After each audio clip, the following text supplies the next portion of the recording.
Welcome to Deceived by Pharmakeia, Part 3. I'm John Everblest. Part 3 is entitled For Such a Time as This. Part 3 is Current Events and Straight Surgical Present Truth. Current end-time events demand that. Anyway, before we start, let's just give you a paragraph review of what this three-part series is, just in case you haven't seen part 1 and 2. Deceived by Pharmakeia, this three-part series, God has made abundant provisions in nature for both the prevention and cure of disease. Yet God's natural law healthcare is under attack by a drug-based counterfeit healthcare system employing worldwide deception and force. God warned us about it, armed us with the health message, and showcased the better way with the Battle Creek Sanitarium. Now, he's calling us back to obedience to his natural law and to active service in its defense against the deceptions of Pharmakeia. All right, part 3. Religious aggression, coercion, persecution have already begun as man's health laws conflict with God's health laws. A line has been drawn in the sand, and we find ourselves fighting an end-time health war. Health and forced drugging are the most agitated topics on planet Earth right now, making God's health laws present truth. And it's about time. God is calling us to 1, fight the deceptions of Pharmakeia. 2, take a stand for God's natural law. And 3, show the better way for such a time as this. A deadly end-time health war is being waged against all mankind, and it's being fought in the name and guise of benevolent medical science. And the AMA is leading the charge. To intelligently fight this end-time health war, we need to recognize the weapons formed against us. And those weapons are formidable. They have prospered wildly against us and the world. We'll examine just 6 of those weapons, and then what God would have us do about it. All right, weapon 1. Medical subversion. The classic description of subversion is the act of an enemy nation cunningly and systematically replacing another nation's values with a counterfeit and lower set of values. This will weaken the nation, making them less of a threat, and will enable them to be overthrown. You will note that subversion takes a multitude of agents, which we're experiencing. God's hygienic healthcare system, based on his natural law and known as the better way, was cunningly and systematically subverted by our adversary, convincing man to trust in flesh rather than God. This enables Satan to incrementally replace the better way with a counterfeit healthcare system of poisonous drugs, as though disease is caused by a deficiency of pharmaceuticals. Let's just say it. That is madness. Disease is caused by a violation of God's laws of health. Obeying those laws of health is the cure. Babylon claims her poisons prevent and or treat disease, and that there is no better way, and that there never was a better way. And if anyone tries to claim otherwise, they will be censored, prosecuted, and persecuted. And worse, if they think they could get away with it, and they will. Again, more deaths have been caused by drug taking than from all other causes combined. This subversion has been terrifyingly effective. The worldwide rejection of God's natural law has triggered strong delusion around the globe. How do we know? Because the countless harmful side effects are considered normal and accepted, actually accepted. Seriously? The delusion is so strong that it seems not to matter even if the adverse reactions are far worse than the original symptoms targeted. Debilitation and even death are risked. Users daily gamble with their very lives. These defiling adverse reactions are but the fingerprints of our adversary. By their fruits ye shall know them. The dragon is deceiving even the very elect into distrusting God without them even realizing they are doing it, which is the very essence of subversion. This counterfeit system has brought the world to its knees before the throne of Babylon. The merchants of Pharmakeia blaspheme God with the implied accusation that our drugs make up for God's slack. Trust us, they say, we know better than your impotent God. This is their implications, and we're not doing anything about it.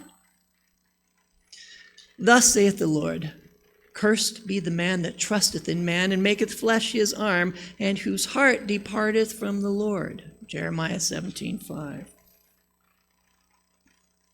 As we said before, so say I now again, if any man preach any other gospel unto you than that ye have received, let him be accursed.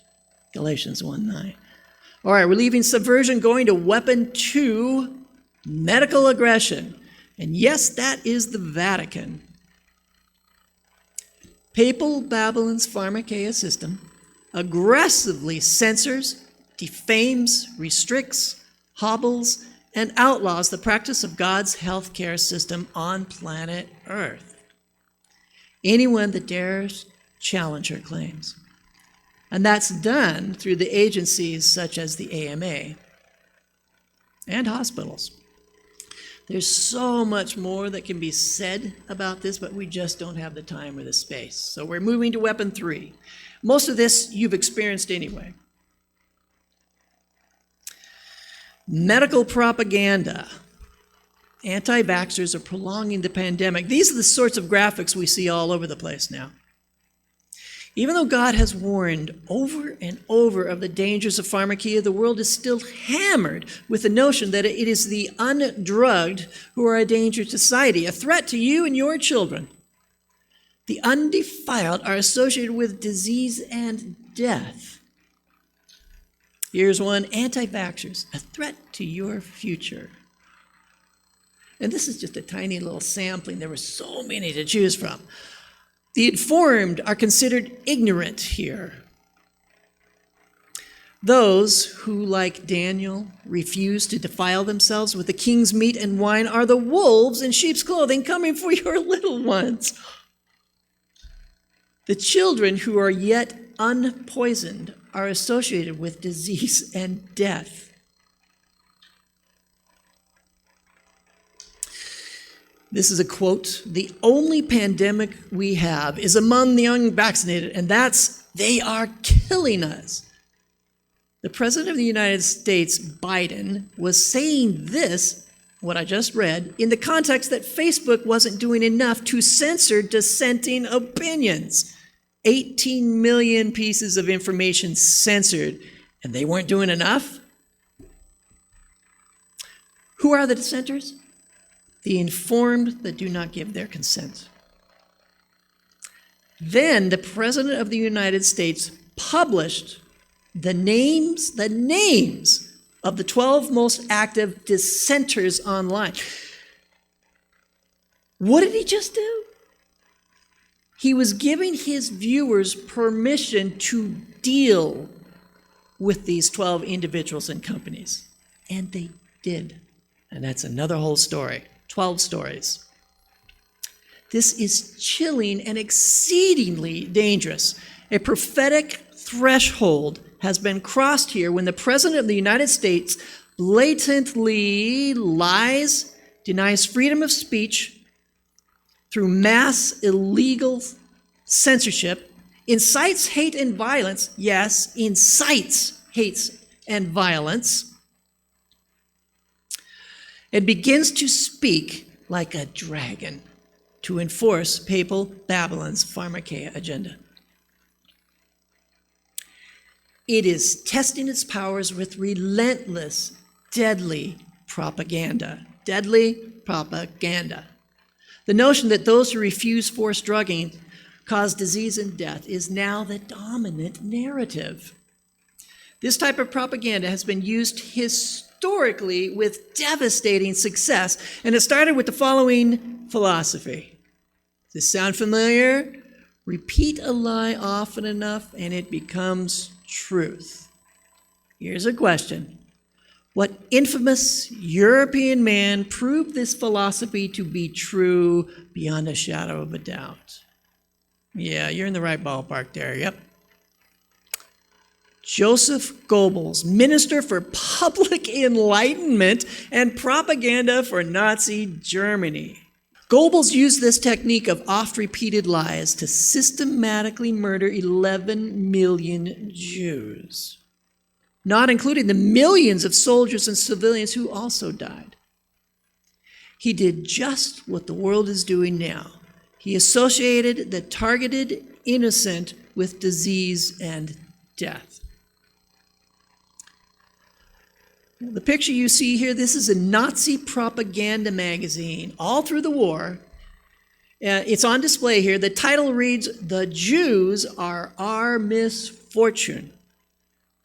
The magazine states that, quote, "We combat the Jews' activity as a tubercular race affecting different nations, and we are convinced that these nations will not be cured until this virus has been eradicated." Jews were considered to be the virus, as we are now. The undrugged are considered to be the virus, just like we are.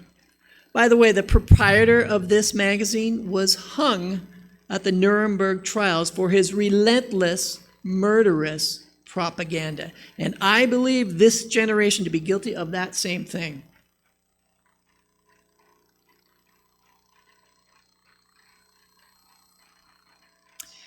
I'm going to give you several examples of posters that they used here. Here is a rat with a Jewish man's face on it.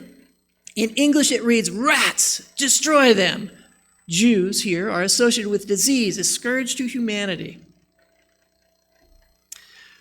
This reads, "Tuberculosis, syphilis, cancer are curable, but we must put an end to the greatest scourge, the Jew." I want you to notice the medical science inference in this propaganda image.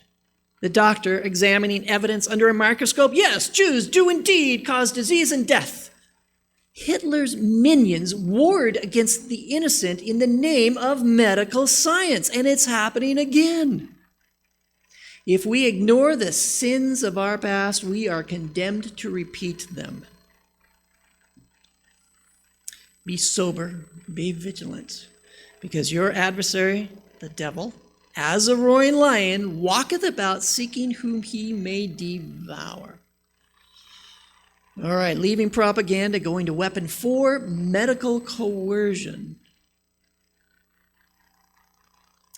Medical coercion thrives because the world has long placed their trust in man rather than God. It's that simple. We all know that force is contrary to God's government, but it is in perfect harmony with Satan's government. By their fruits ye shall know them. This is my theme. By their fruits ye shall know them. The next slide is where the coercion in the United States really began to ratchet up. It set the example for everyone else.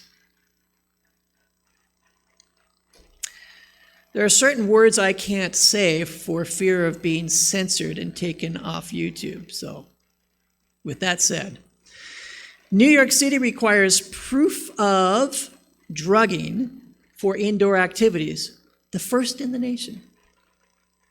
Mayor Bill de Blasio announced the mandate Tuesday morning, August 3, 2021. This was less than a month after Biden's inciting accusations against the informed and unwilling. This opened the floodgates for much worse and much more religious aggression laws against the conscientious around the world. But As long as government invokes the name of medical science, they can make whatever claims they like and do whatever they want and get away with it.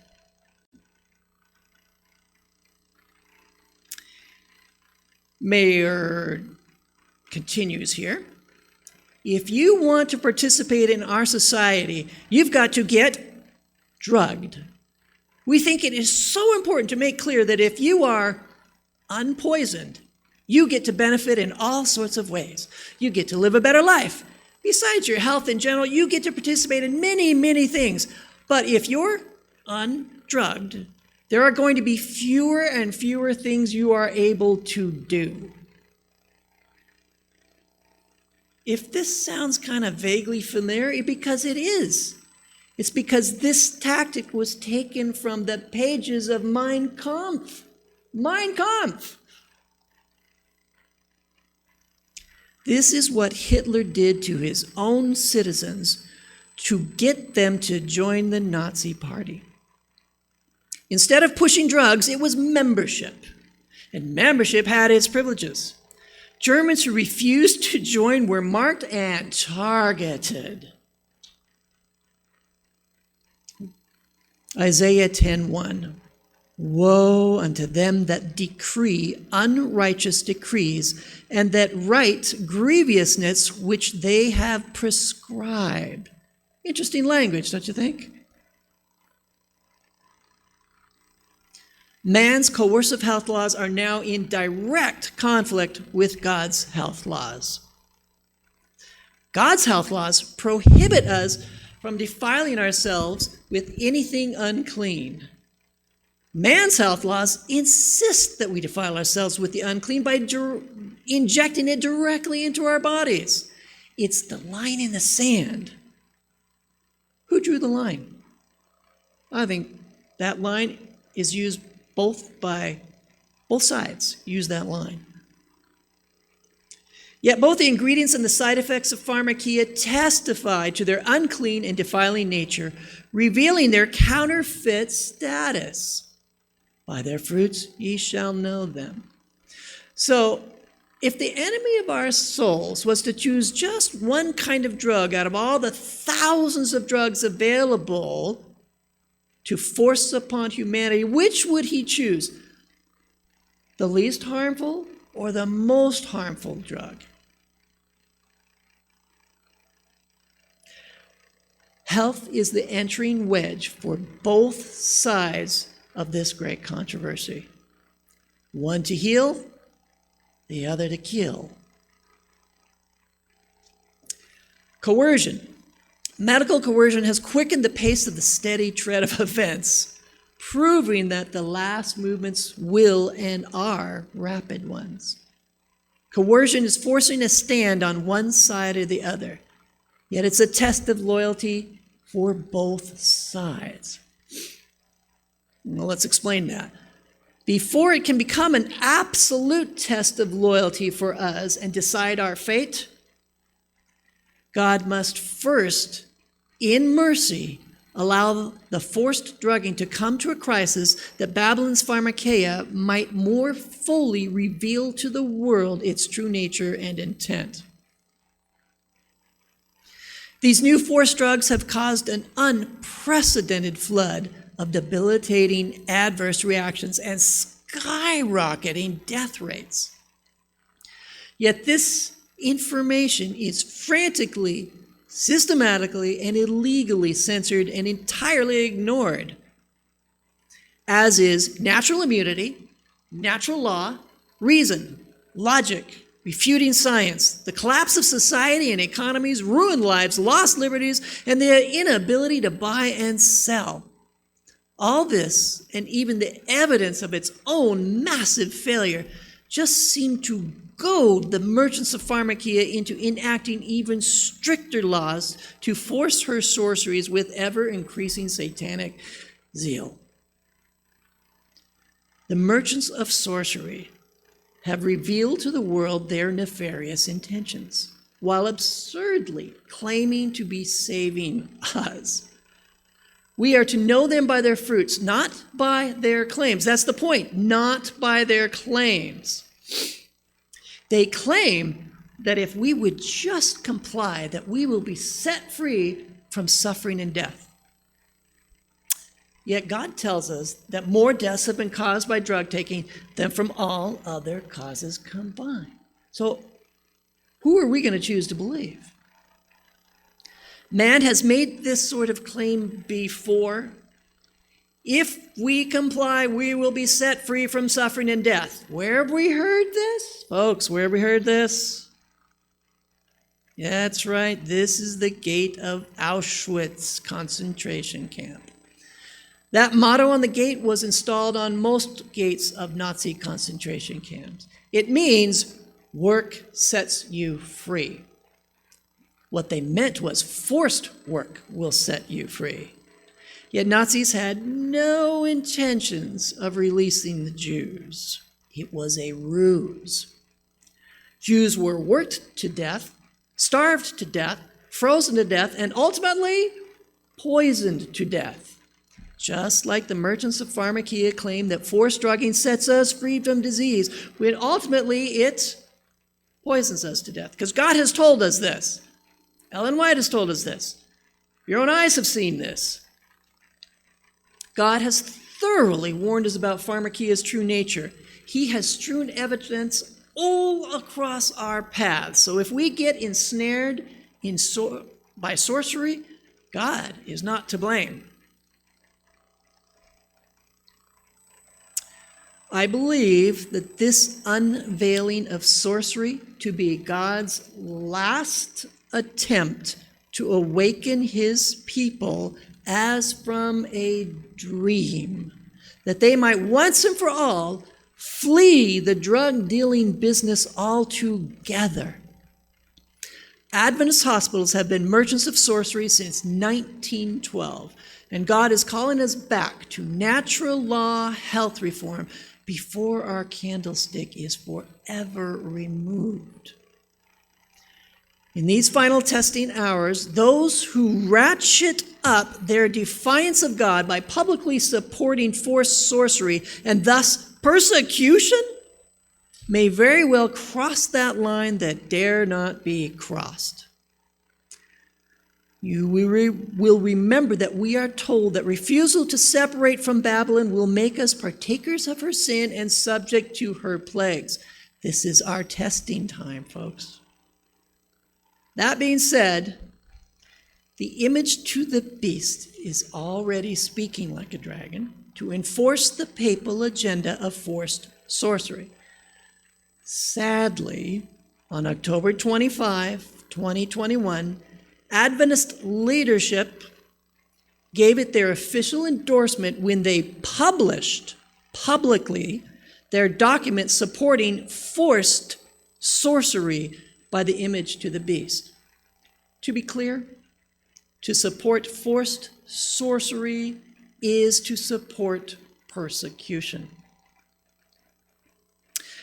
When the church, in opposition to God's laws, begins to act the part of enforcer for government mandates, it is actually forming an image to the beast, church in union with the state. This is what the church has no business acting as the enforcement branch for government edicts. Since leadership presumes to speak for us on this, we have to address this right here, right now. Now, the simple, short excerpt from the document that I'm about to present is blatant, over-the-top, public defiance of God and his natural law. I believe this ultimate treason invites God's judgment. We are told that the church will appear to fall. Will this public defiance of God have something to do with that? Now, this document I'm about to show you was published nearly 2 years into this COVID crisis, after Babylon's ruthless, merciless push of Pharmakeia and illegal mass censorship had revealed her true character and intentions, leaving them without excuse. There is no one so blind as those who refuse to see. Here's the title of the document and the list of departments that signed it. General Conference reaffirming the Seventh-day Adventist Church's response to COVID-19 1. By the way, they made it as official sounding as they possibly could. A document. Silver Spring, Maryland, United States, General Conference Administration, 1. Biblical Research Institute, General Conference Health Ministries, that's not a surprise. Public Affairs and Religious Liberty, that is a surprise. General Conference Office of General Counsel and, shockingly, Loma Linda University Health. This was published in the Adventist News Network. It is the official news agency of the Seventh-day Adventist Church. Told you, they tried to make it as official as they could.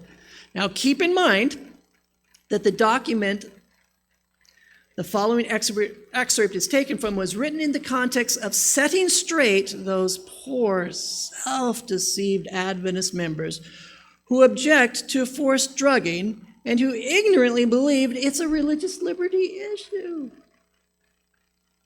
You would have to read the entire document to understand just how far separated it is from God's counsel to us. Here is just the quote concerning forced drugging. Quote, "The Seventh-day Adventist Church is not opposed to public safety and government health mandates." Okay? Submission to government authorities is a biblical principle unless it conflicts with obedience to God. And forced sorcery that defiles these borrowed bodies does not conflict with God's law? Seriously?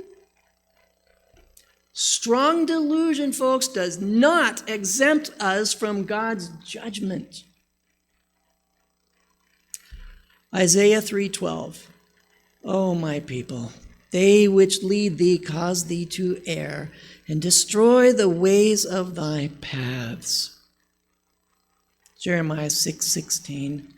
"Thus saith the Lord, stand ye in the ways, and see, and ask for the old paths, where is the good way, and walk therein, and ye shall find rest for your souls. But they said, we will not walk therein."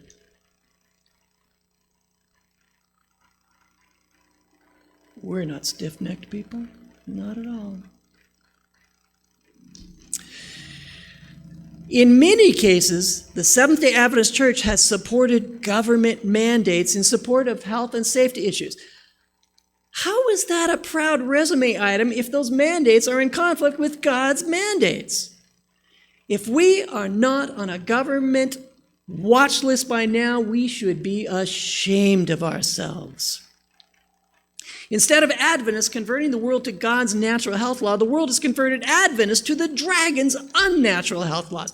This is madness, rebellious, treasonous madness. We are out of time.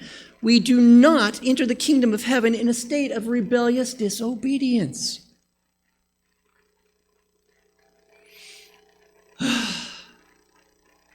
These mandates that our church supports are causing the conscientious to lose their ability to buy and sell. This is clearly a prophetic event and warning. The Adventist Church is not Babylon. It never has been and never will be, but it invited Babylon into our institutions through our healthcare system. Oh, and this next part's horrible. It means that we invited Freemasons and Jesuits into our institutions to sit on our boards, to influence policy, to dictate their own nefarious agendas against God. We need not concern ourselves that we may soon be pressured to bow to the idol on the plain of Dura. What is that to us? We have been face down to Babylon for 110 years. Get up. Get up. Look how far we have fallen. We have been merchants of the dragon's Pharmakeia for so long that we have forgotten its true nature. It has deceived all nations and killed more people than all other causes combined. We have forgotten our true calling. We have forgotten our unrepented rebellion of 1912. We have forgotten that rebellion is as the sin of witchcraft, and stubbornness is as iniquity and idolatry. We have forgotten that we are wretched and miserable and poor and blind and naked.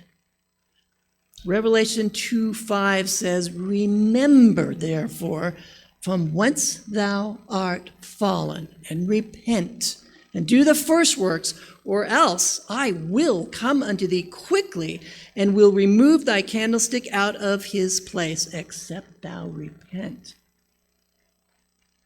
And do I really need to say what I'm just about to say? God has not called us to use coercion in our gospel, medical, missionary work. That is the work of Satan. If we support forced anything, we prove to the world that we are on Satan's side, and the conscientious will have nothing to do with us. We will have no credibility whatsoever in the fight against forced Sunday worship. So, very important question coming up. What should be our response when coerced to disobey God? We will not comply. We will not defile ourselves. We will not bow to Babylon's idols of sorcery. We will not abandon the service of God or his natural law. We will live by every word that proceedeth out of the mouth of God. Number 5. We must separate from Babylon's sorcery. We must separate from Babylon's Pharmakeia.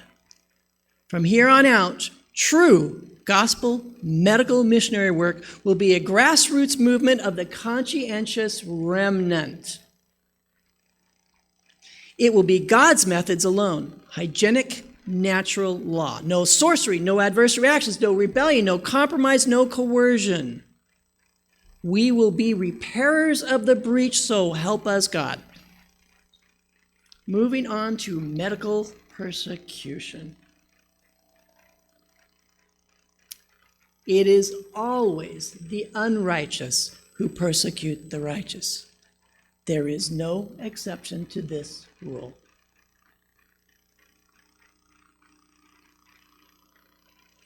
You think about all the implications of this?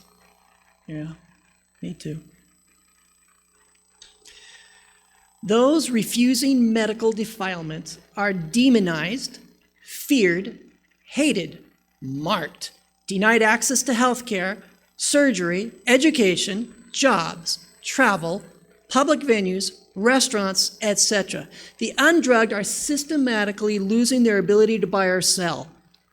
Can you smell the dragon breath? Yeah.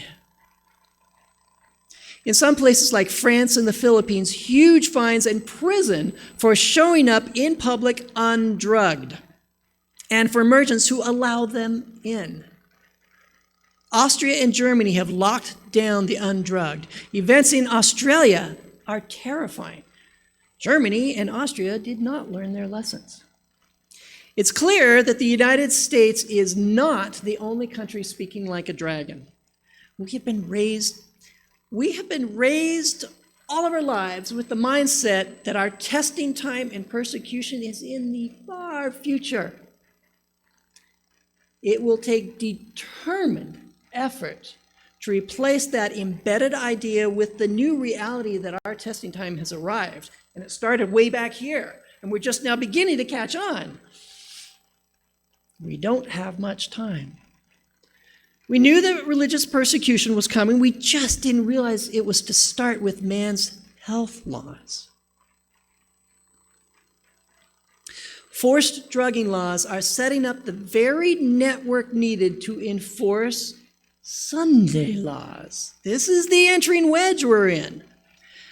The personal data mining, the tracking, the monitoring, the surveillance, the liberty-restricting laws, the fear and hate generated against enemies of the state, the system of extortion and enforcement. All this is being set up right now in the name of medical science for the fatherland. The forced drugging agenda is where Joseph Goebbels' modern propaganda machine is set up, tested, and refined in preparation for the final solution to those hated commandment keepers. That's not far away. Hard to believe? 11 million Jews found it hard to believe because it was impossible to believe that men could be that evil. We know better now. So, the Jews stayed in the cities. They wore their yellow stars. They obeyed the mountains of mandates against them. They complied. They died. We cannot comply our way out of tyranny. Get ready, get ready, get ready. Press together, press together, press together.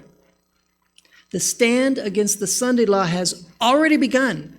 It started with the Pharmakeia battle. It's Babylon's entry wedge to forced Sunday observance. If we do not stand now, we will not stand for the Sunday law test. Those who refuse God's last call to return to obedience to his natural law and will be found unfit to stand the Sunday crisis and the time of trouble. It will not help us to comply with satanic decrees designed to trick us or force us into disobeying God. The Babylonian beast forcing Pharmakeia is merciless. That beast can never be appeased. This isn't news. It is deceiving all nations. It seeks our destruction as a lion seeketh whom he may devour. If God himself placed these warnings about this end-time sorcery in the book of Revelation, in the writings of Ellen White, then we may be absolutely assured that the sorcery that is being pushed upon us right now is a witch's brew conjured up with genocidal intent. The forced drugging is the sideways approach to the Nazi death camps. You think that's a wild, fanatical statement, perhaps? God's wild, fanatical statement that pharmaceuticals kill more people than all other causes combined proves my wild, fanatical statement to be true. We're so afraid of wild, fanatical, conspiracy theorist statements. Man, Adventists should have their doctorates in conspiracy theories. We know so much. We must trust God as he waves us off this forbidden ground. This is Satan's end-time health war intended to either destroy us or unfit us to take a stand for God's natural law and his worship laws. What's happening in the world right now with the lawlessness of forced drugging, censorship, and persecution is Satan's all-out end-time blitzkrieg on our health and our ability to take a stand. His multitude of lawless agents have been activated, and you've seen it, you know it's happening. Which brings us to weapon 6, the last one. As of May 2, 2020, more than 103 holistic doctors have been systematically murdered as they have taken a public stand against Pharmakeia and promoted natural remedies. 2 other doctors joined that club before there was even a club. Dr. Zane Keim, the Adventist physician who authored the book Sunlight in 1980. He was pushed off a cliff. Dr. Max Gerson of the Gerson Therapy was curing hundreds of hopeless cases of TB and cancer using a vegan diet and juicing. These are patients whose mainstream doctors told them to go home and die. There's no chance, beyond recovery. Well, Gerson was poisoned as a result, and he knew it. He tested himself. There are laws of man that defy God's natural law, and then there's just lawlessness. Very soon, like Australia, our courts will no longer uphold righteous laws. And that's already beginning. Now, considering the very real risks of taking a stand in such a time as this, the question is raised once again. What if we just let someone else take the stand for us? What if we just ignore God's call to warn the world, hide what we know, and remain completely silent? And what did Mordecai say about such notions? Remember that?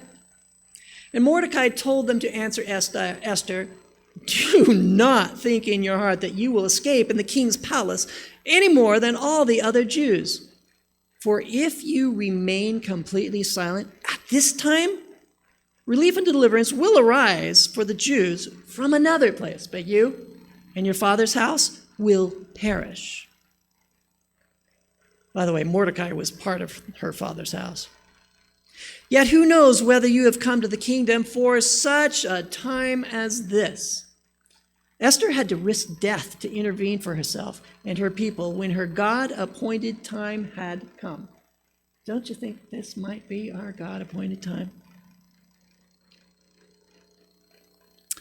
If church members do not act the part God has assigned them, the movement of health reform will go on without them, and it will be seen that God has removed their candlestick out of its place. Those who refuse to receive and practice the light will be left in the background. What does she mean by it will be seen? That sounds rather terrifying. Will there be some sort of a judgment from God? Whatever it is, it's going to be obvious. So, relevant question, how do we counter the weapons formed against us in this end-time war on our health?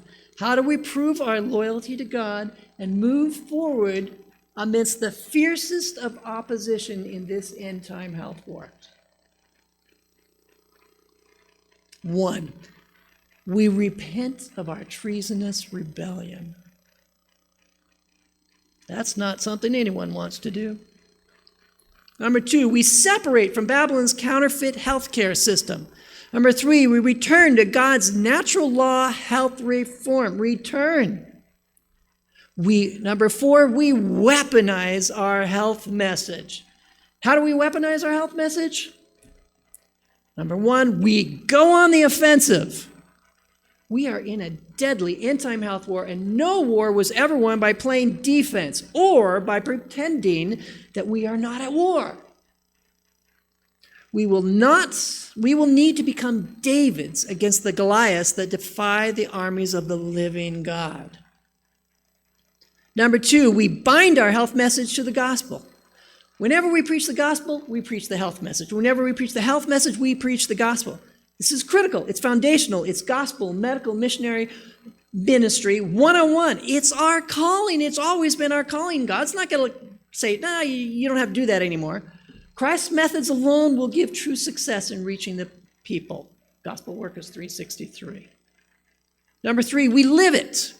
Whether therefore ye eat or drink or whatsoever ye do, do all to the glory of God. 1 Corinthians 10:31. Embracing health reform and showing men the better way will not be easy after 110 years of embedded rebellion.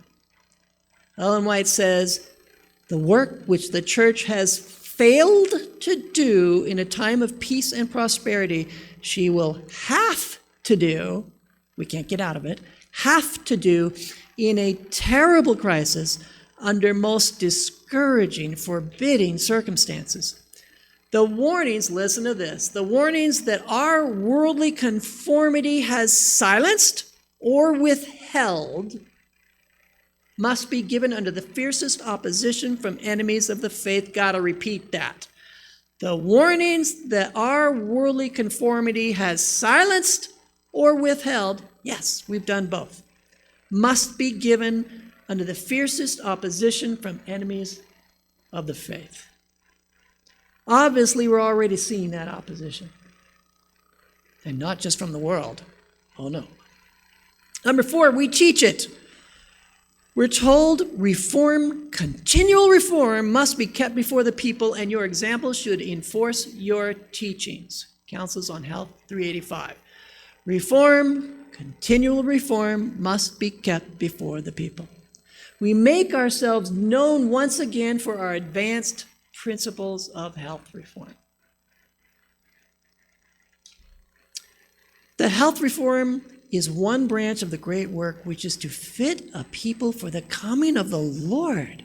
It is as closely connected with the third angel's message as the hand is with the body. To make natural law plain and to urge obedience to it is a work that accompanies the third angel's message.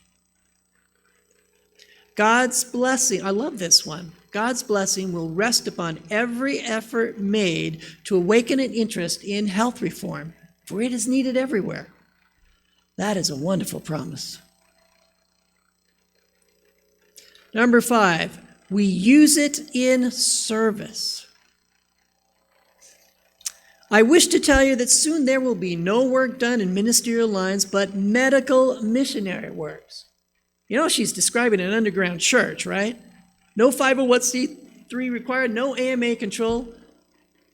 You know, we can now hear that steady tread of events leading to this underground church. But if we are to be missionaries, gospel medical missionaries, God requires that we use his agencies, not Babylon's. You will remember from part 2, Ellen White's counsel, that God will not recognize us as medical missionaries if our service is drug-based. We are told, as religious aggression subverts the liberties of our nation, those who would stand for freedom of conscience will be placed in unfavorable positions. That's all of us. For their own sake, they should, while they have opportunity, become intelligent in regard to disease, its causes, prevention, and cure. And those who do this will find a field of labor anywhere. There will be suffering ones, plenty of them, who will need help, not only among those of our own faith, but largely among those who know not the truth. We need to learn this stuff if we don't already know it. And number 6, we take a stand. You remember that them that honor me, I will honor.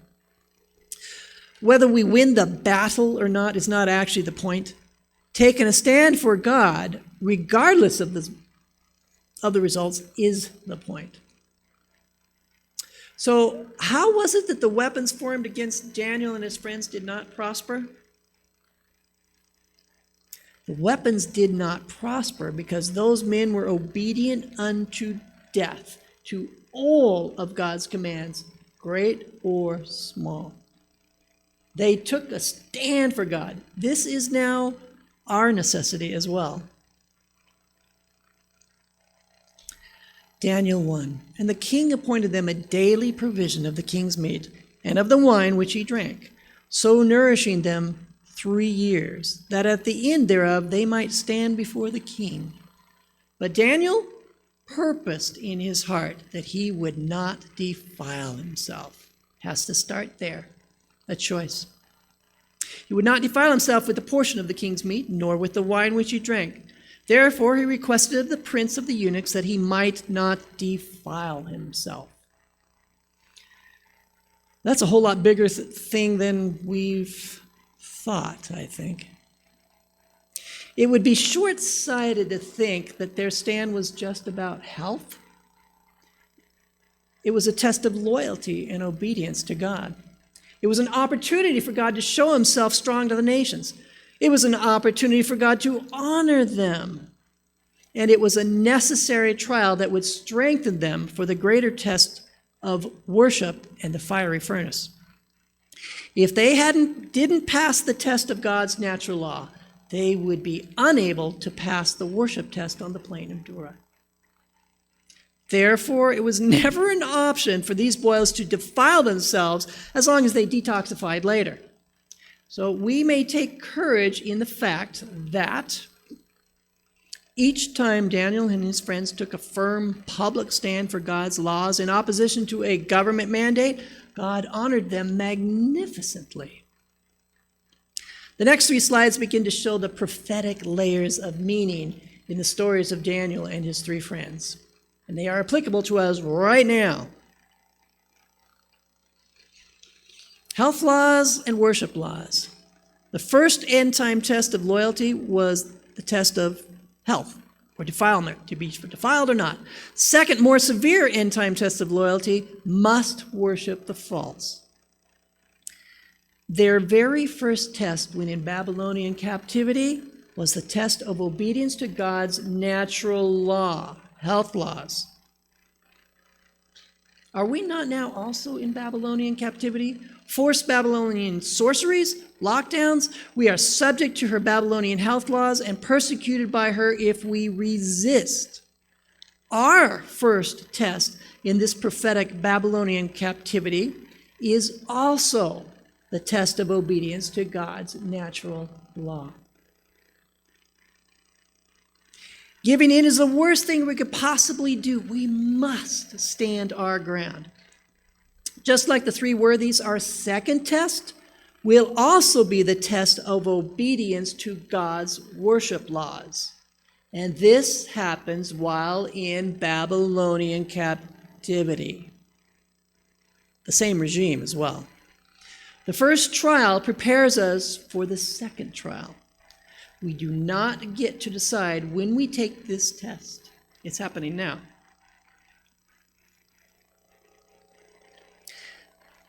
Two phases of worship laws are coming. Phase 1, must worship the false. Phase 2, must not worship the true. The same 2 phases will be repeated in the national Sunday laws. All 3 tests are prophetic for these end-time times. It starts with forced defilement, which we are in right now. We don't get to skip a test. We don't dare fail any of them.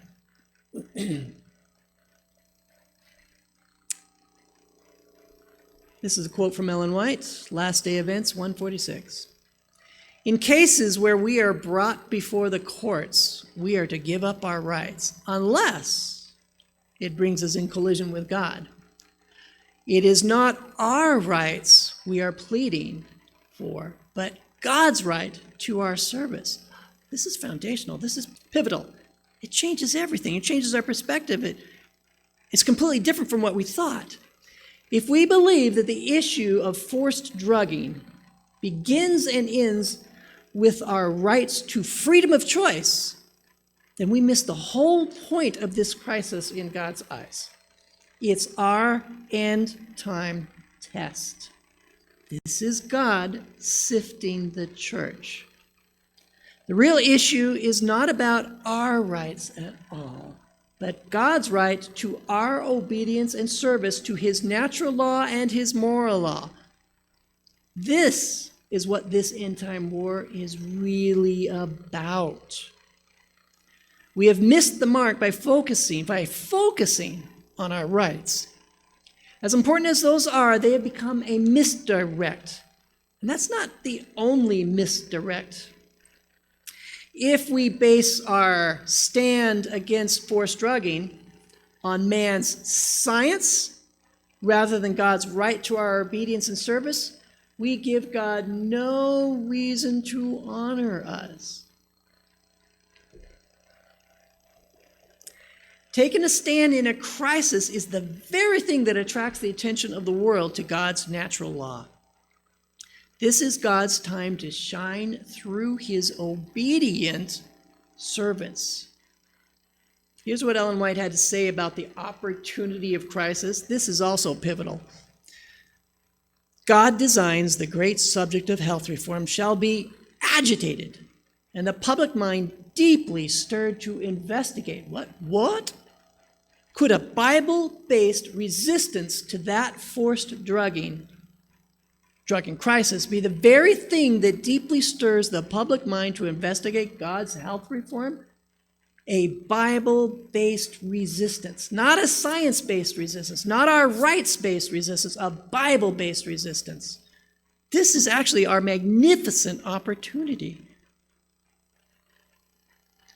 She continues, God means that testing truth shall be brought to the front and become a subject of examination and discussion, even if it is through the contempt placed upon it. The minds of the people must be agitated.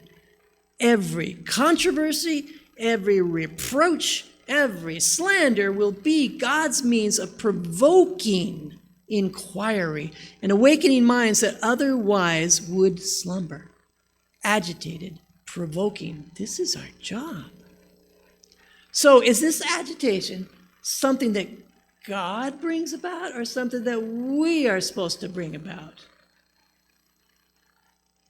Men and women must be instructed, and ministers and people should feel that the burden of the work rests upon them to agitate the subject of health reform and urge it home upon others. We have to take action. Who better than Adventists to teach health principles in harmony with the Bible to a people agitated and deeply stirred to investigate it? But we have to stir them to investigate it. Whom shall I send, and who will go for us? Ellen White says, as the end approaches, the testimonies of God's servants will become more decided, remember this, more decided and more powerful. Those two words, decided and powerful. Flashing the light of truth upon the systems of error and oppression that have so long held the supremacy. We always thought that was just the Sabbath thing. No, it's Pharmakeia as well. The Lord has sent us messages for this time to establish Christianity upon an eternal basis, and all who believe present truth must stand. Not in their own wisdom, but in God. These will be registered in the books of heaven as repairers of the breach, the restorers of paths to dwell in. We are to maintain the truth because it is the truth, in the face of the bitterest opposition. In this end-time crisis, God is asking us, whom shall I send, and who will go for us? And what is the response that God's looking for? You know this. Here am I. Send me. Let's pray. Lord Father, we thank you for so much instruction on this. We ask that you lead us to the wisdom that you've already got, that the Spirit of God will take us and empower us to fulfill our commission, sir. And we thank you. In Jesus' name, amen.